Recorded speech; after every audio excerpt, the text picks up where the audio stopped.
So I haven't made a video for a while because I've been studying and researching and doing all this other shit.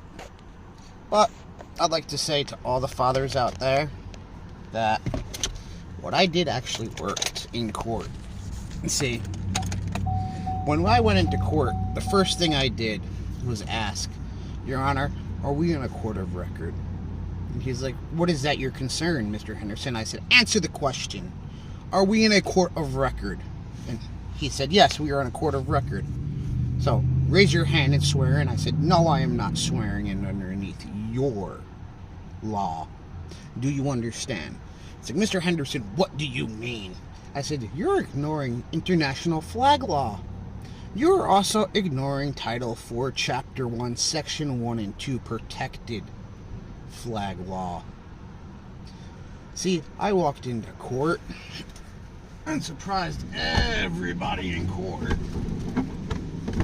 When I walked in, holding this. That is the Sons of Liberty flag. That is the civilian flag. That is common law and constitutional law.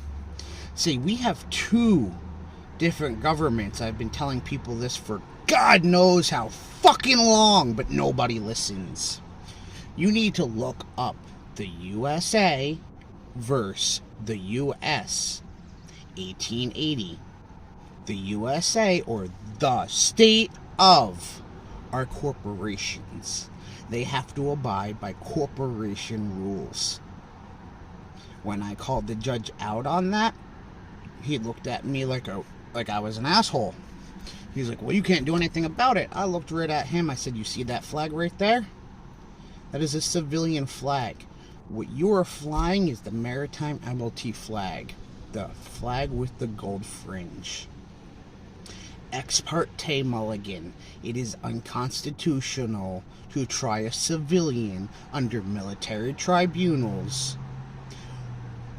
if there is civilian court available. You can only try a civilian if civilian under military tribunals if a civilian court is not available. And I brought civilian court with me today. And he kind of shit himself right on the spot because he knows, even under maritime admiralty law, we are two different naval vessels. And the contract would be in my terms, not his, because I am the plaintiff. And he started to slowly shit himself. He's like, well, if you have a complaint. And I said, no, my word is God. Because remember, in court, your word is God. Your word is law, the 9th Amendment, to the actual Constitution for the United States. Not of, for the United States. You specifically have to make sure that you tell them that you are a sovereign citizen of the U.S. That you only go by constitutional law and common law, where your law is the law of God, the Holy Bible. And he just like, well, you can't do anything. I said, we're on record. I just spoke in my God-given voice. I am holding this court in contempt of perjury of oath and depravity of constitutional rights under the color of law.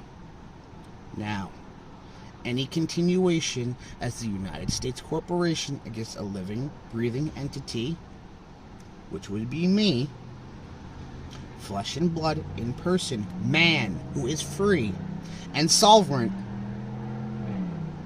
you will be tried for treason, Title 182381, and you will be tried for conspiracy to overthrow the U.S. government, Title 182384. The judge literally shut his fucking mouth and listened to everything I had to tell him. And he's like, well, I can't do all this. I said, you can do exactly what I tell you to, because underneath Title 28 of U.S. Code, I am giving you a direct order to fulfill my constitutional rights, and your duties as a judge is owed to the plaintiff. Anything other than that will be conspiracy between two or more people to deprive me of my constitutional rights under the color of law, and I will arrest you on the spot for treason, where underneath treason there are two or more living bodies witnessing this happening. You have me, my daughter's mother, a lawyer, the courtroom clerk, and the bailiff. I had them say all their names, and the judge shut the fuck up and did what I told him. You need to understand, you guys need to go and learn U.S. code. You need to look up 1880 and see that we have two different governments, and you need to start pressing it. You need to be a belligerent claimant and claim your constitutional rights under the Sons of Liberty flag. Go out and buy a Sons of Liberty flag and carry it with you 24 hours a day if you fucking have to. Learn up what it means that you are swagging. Meanings that you are a free sovereign citizen of the United States, not the United States of America, because that is a corporation.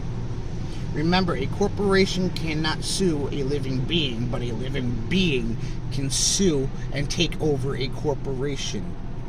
A corporation is an artificial being that has no constitutional rights.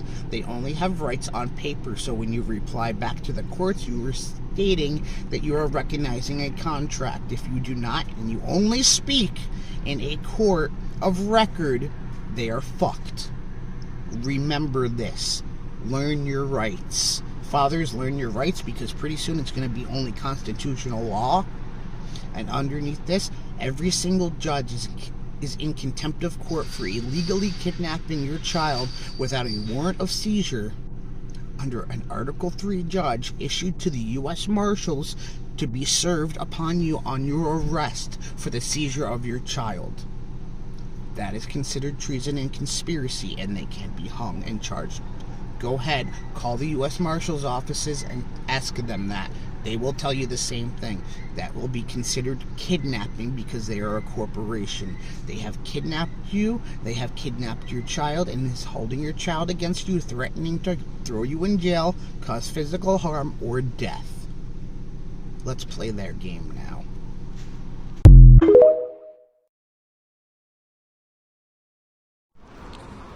So, if you're in court and you ever see the maritime flag, remember, you are not in that court's jurisdiction. You are a civilian. There is two things I'm going to give you today, and I want you to read them both. That I'm going to post in a second on this video. But this will help a lot of dads too when you go to court for a custody battle. Because if you look, like mine, her name is all caps. Mine isn't. Mine's all lowercase. And when we walked into that court, I saw the Maritime Admiralty flag. These are the first two things that pop up in my head.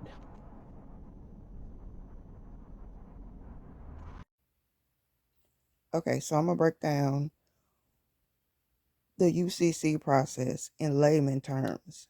In layman terms, what is happening when you begin your UCC paperwork is when you pull out all your contracts, you'll notice that they're not in your name per se. They're written in all caps. They have your name in all caps.